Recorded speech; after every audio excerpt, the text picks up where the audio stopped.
Neuroprotect post-cardiac arrest trial. So as a matter of background, prognosis in post-cardiac arrest patients is poor, with estimated survival rates of around 40%. The cause of death is related to post-anoxic brain damage in 80% of these patients, and this is pathophysiologically best explained by a two-hit model. The first hit being the no-flow and low-flow period before achieving ROSC. The second hit being hypoperfusion and reperfusion injury during ICU stay.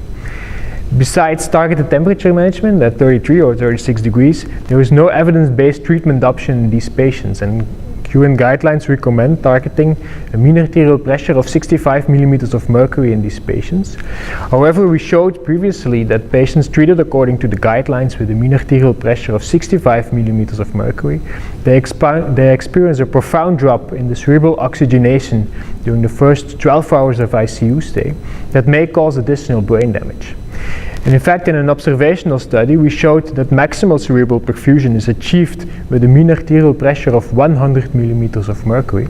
So the Neuroprotect trial aimed to investigate whether early goal-directed hemodynamic optimization, which means targeting a mean arterial pressure between 85 and 100 millimeters of mercury and a mixed venous oxygen saturation between 65 and 75%, by additional fluids, inotropes, and vasopressive agents during the first 36 hours of ICU stay, is safe, is able to improve cerebral perfusion and oxygenation, able to reduce anoxic brain damage on diffusion-weighted MRI, and able to improve functional outcome at 180 days.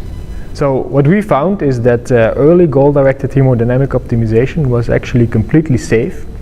Despite the use of higher doses of inotropes and vasopressive agents in patients assigned to receive the intervention, adverse event rates were actually lower, with a 60% relative risk reduction in the rates of recurrent cardiac arrests.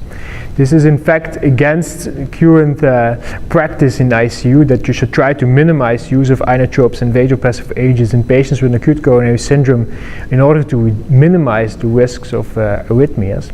So future post-hoc analysis should explore the hypothesis whether improving blood pressure may have improved coronary perfusion and resulted in a faster relief of the arrhythmogenic substrate. So that's first, it's absolutely safe. Second, it was able to improve cerebral oxygenation and perfusion, thereby for the first time providing the physiological proof of concept for these new hemodynamic targets.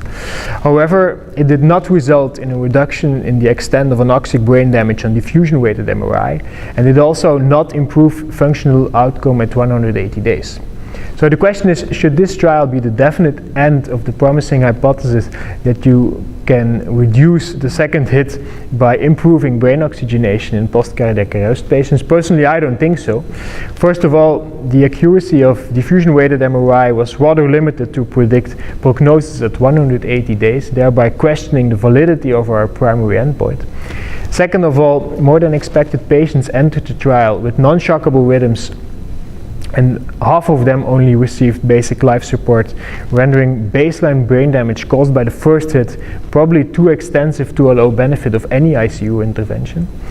So I think only an outcome trial can provide us with a definite answer on this topic.